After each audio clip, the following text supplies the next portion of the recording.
This is Chapter 15. The Herman W. Block Memorial Library's air conditioning unit didn't work very good, and there was only one fan. And from the minute me and Winn Dixie got in the library, he hogged it all. He lay right in front of it and wagged his tail and let it blow his fur all around. Some of his fur was pretty loose and blew right off of him, like a dandelion puff. I worried about him hogging the fan, and I worried about the fan blowing him bald. But Miss Franny said not to worry about that Winn Dixie could hog the fan if he wanted, and she had never in her life seen a dog made bald by a fan. Sometimes when Miss Franny was telling a story, she would have a fit.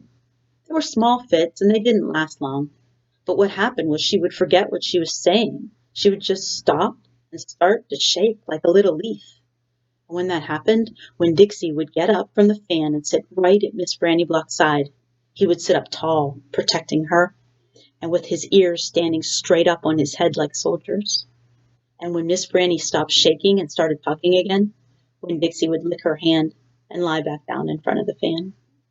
Whenever Miss Franny had one of her fits, it reminded me of Winn Dixie in a thunderstorm. There were lots of thunderstorms that summer, and I got real good at holding on to Winn Dixie whenever they came. I held on to him and comforted him and whispered to him and rocked him, just the same way he tried to comfort Miss Franny when she had her fits. Only I held on to Winn Dixie for another reason, too.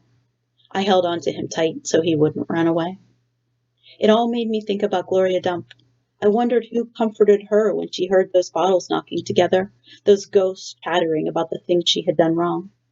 I wanted to comfort Gloria Dump, and I decided that the best way to do that would be to read her a book, read it to her loud enough to keep the ghosts away.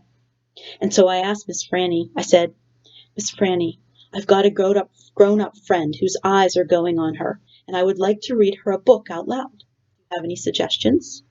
"Suggestions?" Miss Franny said. "Yes, ma'am, I have suggestions. Of course I have suggestions. How about Gone with the Wind?" "What's that about?" I asked her. "Why," said Miss Franny, "it's a wonderful story about the Civil War." "The Civil War?" I asked. "Do not tell me you've never heard of the Civil War." Miss Franny looked like she was going to faint.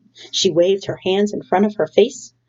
"I know about the Civil War," I told her. "That was the war between the South and the North over slavery." "Slavery, yes," said Miss Franny. "It was also about states' rights and money.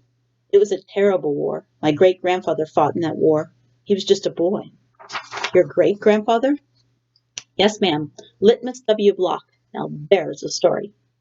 Winn Dixie yawned real big and lay down on his side with a thump and a sigh. I swear he knew that phrase, "Now there's a story," and he knew it meant we weren't going anywhere real soon. "Go ahead and tell it to me, Miss Franny," I said, and I sat down cross-legged next to Winn Dixie. I pushed him in trying to get him to share the fan. He pretended he was asleep, and he wouldn't move. I was all settled in and ready for a good story when the door banged, and pinch-faced Amanda Wilkinson came in. Winn Dixie sat up and stared at her. He tried out a smile on her, but she didn't smile back, so he laid back down again. "I'm ready for another book," Amanda said, slamming her book down on Miss Franny's desk. "Well," said Miss Franny, "maybe you wouldn't mind waiting. I am telling India Opal a story about my great-grandfather. You are, of course, more than welcome to listen. It will just be 1 minute." Amanda sighed a real big dramatic sigh and stared past me. She pretended like she wasn't interested, but she was, I could tell. "Come sit over here," said Miss Franny. "I'll stand, thank you," said Amanda. "Suit yourself," Miss Franny shrugged. Now where was I? Oh, yes, Litmus W. Block.